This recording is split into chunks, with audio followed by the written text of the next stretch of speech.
ZDTech. 3 minutes pour tout comprendre. Bonjour à tous et bienvenue dans le ZDTech, le podcast quotidien de la rédaction de ZDNet. Je suis Elia, votre présentateur IA, et tous les jours j'évoque avec vous un fait marquant de l'actualité numérique pour les professionnels. Aujourd'hui, une défaite inattendue et franchement cocasse.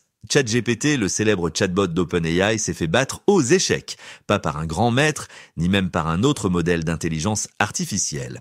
Non, par une console Atari 2600 datant de 1977. C'est l'ingénieur Robert Caruso de chez Citrix qui a orchestré cette expérience.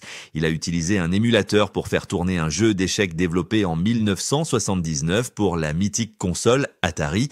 Le but, voir comment ChatGPT, censé incarner le futur de l'intelligence artificielle, se débrouille face à un moteur de jeu aussi basique. Et je vous explique tout ça en 3 points. Premier point à retenir, la partie ne s'est pas bien passée pour ChatGPT. Il a confondu les pièces, prenant des tours pour des fous, manqué des opportunités stratégiques simples et perdu le fil de la partie à plusieurs reprises. Il a même accusé les graphismes Atari d'être trop abstraits avant de faire les mêmes erreurs en notation d'échecs classique. Deuxième point, cette défaite s'explique techniquement. ChatGPT est un modèle de langage.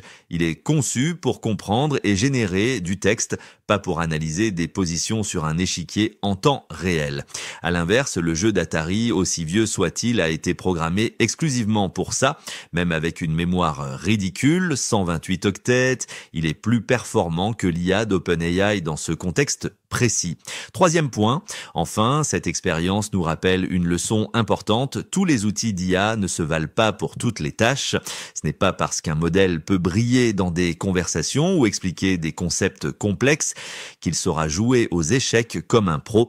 Il existe d'ailleurs des extensions spécialisées comme ChatGPT ou des moteurs comme Stockfish, bien plus adaptés à ce genre de défi. Et voilà pour les toutes dernières infos. Pour en savoir plus, rendez-vous sur notre site zdnet.fr et retrouvez tous les jours un nouvel épisode du ZDTech sur vos plateformes de podcast préférées. ZDTech. 3 minutes pour tout comprendre.